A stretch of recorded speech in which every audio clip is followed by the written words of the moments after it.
guys! Welcome to a new episode of Style Revival, where I pull inspiration from historical fashion periods and try to recreate a modern day wearable head to toe look.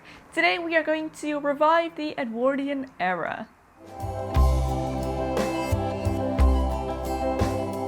So the Edwardian era is roughly the end of the 19th century and the beginning of the 20th one up until the First World War. It is quite a distinct fashion period, very popular amongst vintage clothing lovers, and one of my personal favorites. I think Edwardian fashion is really beautiful, and especially Edwardian hair is just magnificent. So today I'm gonna try and pull some style elements and kind of trends from that period into a modern 2018 look. So as you know, sometimes in this series I go a little bit more authentic and sometimes I go a little bit more modern. So today in this kind of Edwardian episode I'm going pretty modern. I'm modernizing this a lot. First of all, because last time I did a pretty authentic 40s look was the last episode. Second of all, because I'm as always using whatever I have on hand and I have still yet to come across the perfect Edwardian blouse. I am currently looking in secondhand stores hoping I find something that is fit for the era, and when I do I plan on making another episode with a little bit more of an authentic Edwardian look. But today we're modernizing this a lot and doing a look that, you know, has a little bit of an Edwardian feel but is very modern and kind of wearable for day-to-day life today. So in the Edwardian era, thanks to the Industrial Revolution, fashion was quite booming, I guess you could say. Sewing machines were invented, or became widely available, let's put it that way, to women at home so they could start sewing their own clothing. Fashion became a lot quicker, so trends and styles changed very quickly. Now, the most kind of recognizable silhouette in the Edwardian era, I think, is the kind of pigeon shape, where the front of the body, of the female body, was pretty much just like this round shape, and then the behind kind of stuck outwards as well. It's quite a distinct shape that wasn't worn during any other period in time, and is very recognizably Edwardian. So later, towards the end of the Edwardian era, the silhouette became a lot looser, especially in more kind of like casual dress and like tea dresses and things like that. The corset was dropped altogether and women wore kind of more loose and draped and kind of romantic, flowy, very lacy fabrics that were very ornate and absolutely gorgeous and super feminine. So that is kind of more the look that I'm basing my look off of today. I'm going for a summery look with a little bit more of a relaxed feel, so a little bit of a later Edwardian inspired thing. So let's begin with the makeup first. So makeup in the Edwardian era wasn't that big of a thing, like it was beginning. We're kind of getting into the earliest stages of modern makeup as we know it nowadays, but kind of in general, women weren't supposed to wear makeup, or in any case, you weren't supposed to visibly wear makeup. So you could wear a little bit of powder, you know, some rouge. Rouge was quite a big thing back then, but it wasn't supposed to be noticeable at all. So for my makeup look today, I am going to go, again, a little bit more modern, but I'm definitely going to keep it natural and do a little bit of a no makeup look. So I'm going to start with a layer of foundation and concealer to even out my skin and cover up my dark circles. And then I'm moving straight on to eyebrows. So for my eyebrows, I want these to look nice and groomed, but not kind of overly drawn in, just a very natural look. So I'm going to use this tinted brow gel, which is going to help my brows look a little bit fuller and put all my hairs in place.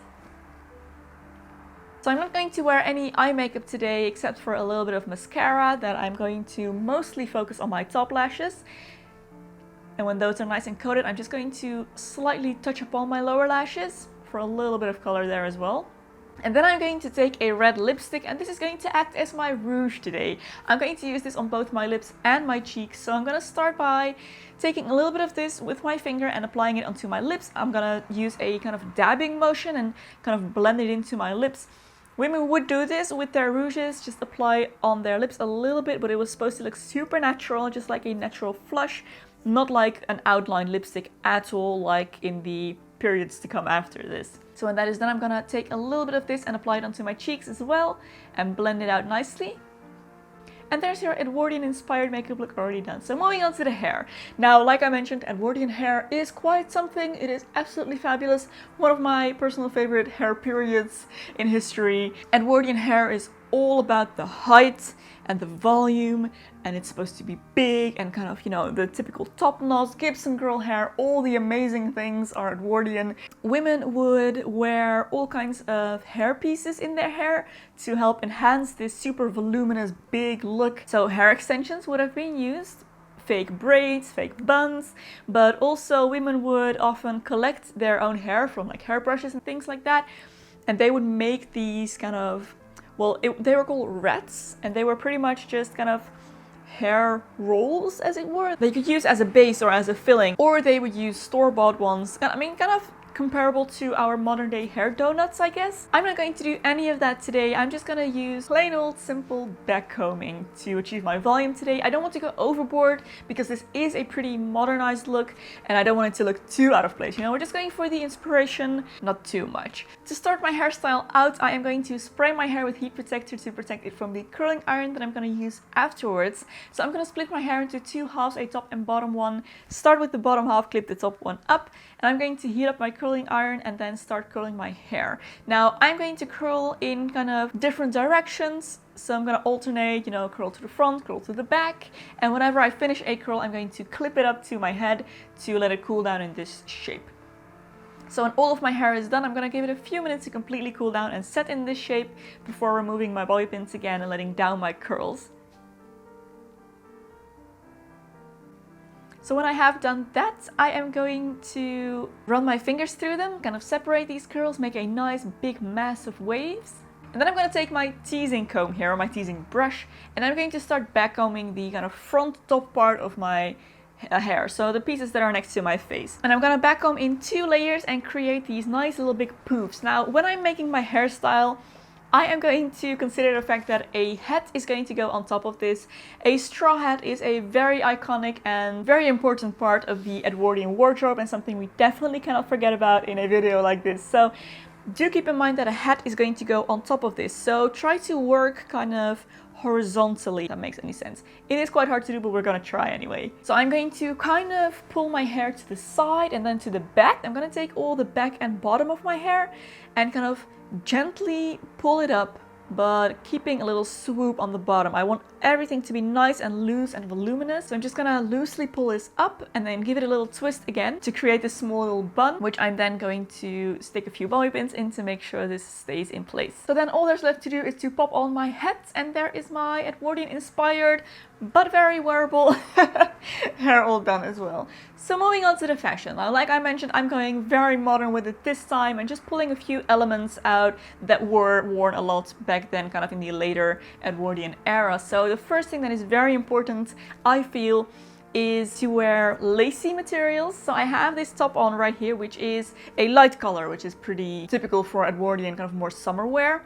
And it has lace shoulders. And now I did decide to pair this with jeans. Obviously they would have worn skirts in the Edwardian era. Today I paired this with a pair of light jeans, and then as kind of like a belt, I am using this scarf. And this is something that was actually done a lot in this era with this type of kind of more casual dress. They would have tied a scarf or a thick belt around the waist area, and again making it nice and lacy will give more of those kind of Edwardian vibes. So for my accessories, like I mentioned, of course we cannot forget about the straw hat. So I'm wearing a nice big floppy one, nice wide brimmed. So for my necklace I have chosen this one, which has a few pearls and it has kind of different layers. It's a little bit more subtle, but still has some nice little pearls that were very popular back then. And for my shoes, I'm wearing these shoes, which are pretty much a direct match to the actual Edwardian shoe. And again, I chose a light color to kind of go with the rest of my outfit, which is pretty light and airy kind of colors today. And that completes the look, my late Edwardian inspired modern day 2018 wearable head to toe look with a few elements of Edwardian style. So I do hope you enjoyed this episode of Style Revival, guys. If you did, don't forget to give a thumbs up, subscribe to my channel for loads more episodes and other beauty and lifestyle content. If there's any period in history that you would like me to make a Style Revival episode of, please feel free to leave a request in the comments below and I will look through, pick one out for next time. If you'd like to support me on Patreon, there will be a link in the description box below. Thank you so much.